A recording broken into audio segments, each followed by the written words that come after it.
Well, folks, here we are back in the tundra for some more tundra talking on Wednesday. So that must mean it's time for some WTF, What the Fruit Wednesday. Well, first we're going to talk about cheating yourself. What the fruit? Why do you want to cheat yourself? I can understand cheating in a race, cheating in a game.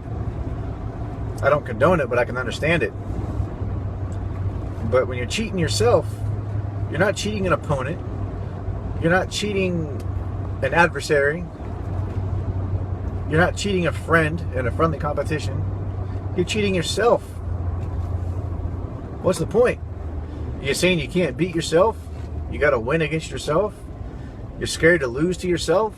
I don't understand that. So first, let's look at the definition of cheating. Webster says the definition of cheating is acting unfair and dishonest to gain an advantage. Alright? So when you're cheating yourself, let's say you're training. You're physically training. Okay, so you're in the gym. But you're taking a little shortcut. You're maybe not doing proper form. You're doing something wrong to give yourself an advantage to maybe lift something a little bit heavier. Even though you really know for yourself that you shouldn't be lifting that much, but you're going to do something wrong to help you get that advantage to lift that weight. Okay, cool. You lifted a heavier weight. That's nice. You can brag about it, I guess, if you're one of those types. But you did it wrong. You did it poorly. So now, if one of those friends decide to call you out that you're bragging to, say, I can lift 1,000,000 pounds. Ah, cool. So can I. Let's see if we can do it together. All right. So that person goes, lifts their 1,000,000 pounds. You get up there and lift your 1,000,000 pounds. So you're struggling. You're struggling. So you fall back to what you know, which is how you train. And you cheat yourself when you train. So now you're going to cheat and you're going to do it. And that person calls you out. Well, now what do you look like in their eyes? Okay. So the point is, if you're cheating yourself, what are you doing to everybody else? If you're lying and being dishonest to yourself, cheating yourself, what are you telling everybody else? How good is your word? If you can't even be truthful to yourself, how good is your word to somebody else? Let that one sink in for a second. So now let's go back to this training, this physical training, and you're cheating yourself. What are you really doing? Well, you're hurting yourself. Because that's how you're when it comes time to perform, you're going to perform, especially under stress, the way you train. So let's say you're training for jiu-jitsu and you're training one particular technique. Let's just say you're going for a rear naked choke, right? Everyone knows, well, not everyone, but most people know there's a technique to that. You know, elbow, your crutch, basically it's a blood choke. It's not an air choke, it's a blood choke. But you're training the technique wrong.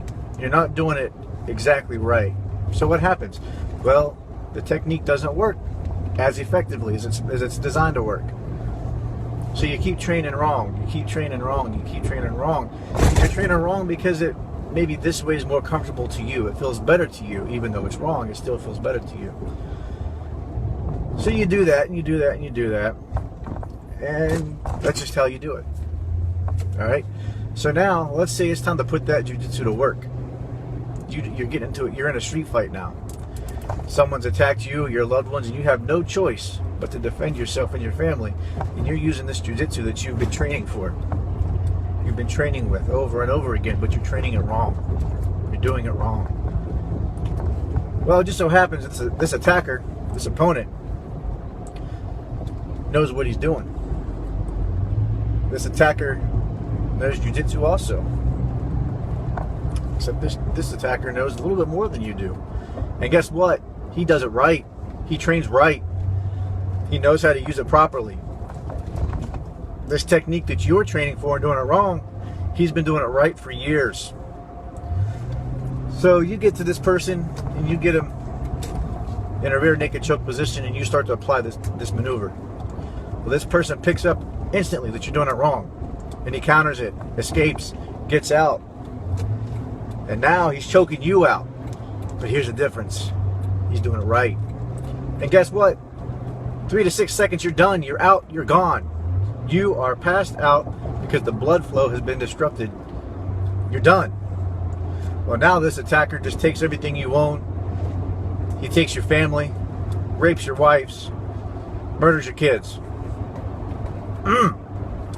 All because you wanted to train wrong.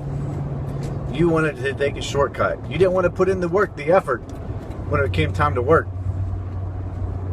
When it came time to practice on your own, you cheated yourself. Now you're paying the price for it. See how that works, folks? Let me give you another example. For your profession, you carry a firearm every day.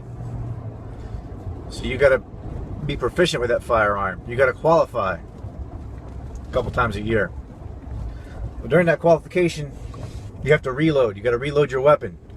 That means your weapon goes empty. Your magazine is empty. You got to get rid of that empty magazine and replace it with a fresh one, with a full magazine, and get your weapon back operational again.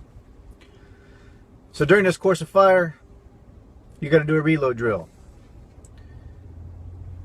But you've never been quite good at reloads.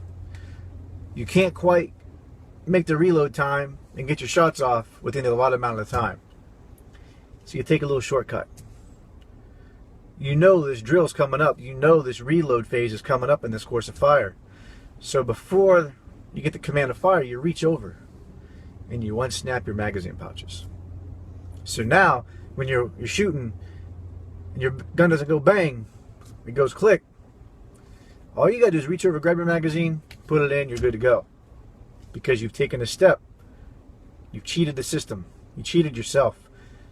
You removed that one step. So now you get a little bit more time to get those shots off. Well, what's that going to do to you when you're out in the street and you're in a gunfight?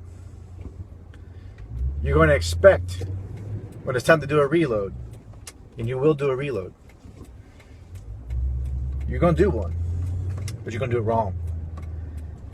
There's a good chance you might die, or your partner might die, all because you want to take a shortcut. You train yourself to do these shortcuts. So when it comes time to do this reload, you don't know what to do. You can't get it done in time. You're real slow. You're fumbly. You can't get it done. And someone, your opponent that's shooting back at you, knows how to do it. He's already done his reload and put 2 rounds into your chest. Oh, you thought this was going to be a joke today, didn't you? You thought it was going to be silly stuff. What the fruit? Yeah, no. Let's change that word up a little bit. Let's change that fruit word up and let's make it another word. Another 4-letter F word. How about that? Does that make it serious for you? Yeah, cheating yourself. What are you doing? Yeah, you're cheating yourself, all right. There's one thing you can't cheat, folks. You can cheat taxes. You can cheat in a game. You can cheat in life.